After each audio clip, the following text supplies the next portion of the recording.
ও বন্ধুরা, আজকে সকালটা একটুখানি অন্যরকম প্রাপ্তি আর কি।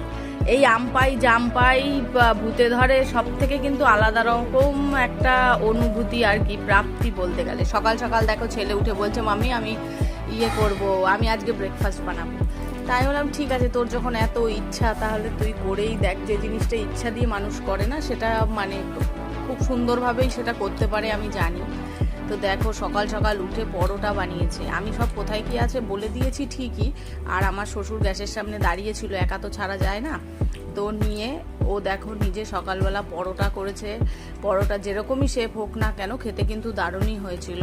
আর ডিম পোচ করেছে, করে দিয়েছে সকালবেলা। তাই ভাবলাম দিনটা যেন একটা অন্যরকম কিছু দিয়ে শুরু হলো। এবার বাদ বাকি খাওয়া কে দেবে তার আর কোনো ঠিক নেই, দেখা যাক। সকালের টিফিনটা তো ভালো হলো।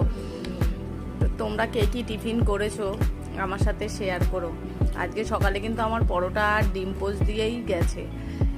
কিন্তু যখন ও পরোটাটা করছিল, এটা সম্ভবত ও ঘিয়েই ভেজেছে, এটা আর কি ঘি দিয়ে ভাজা ছিল, ঘিয়েই ভেজেছে। তো খেতে সত্যিই ভালো হয়েছিল। আর সকালবেলা মানে এইরকম ঘুম থেকে ওঠার পরই যদি এরকম কিছু খাবার পাওয়া যায়, তাহলে মনটা সারাদিনের মতো চাঙ্গা থাকে। দেখো দেখতে কিন্তু বেশ ভালোই হয়েছে।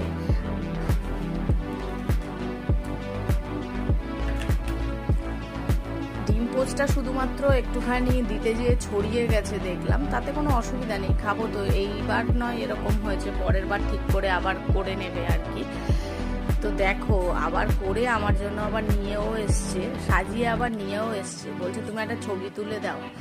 তা আমি বললাম ঠিক আছে দাঁড়া, আমি ভিডিও করে দিই, তুই আমাকে এত সুন্দর ব্রেকফাস্ট দিবি।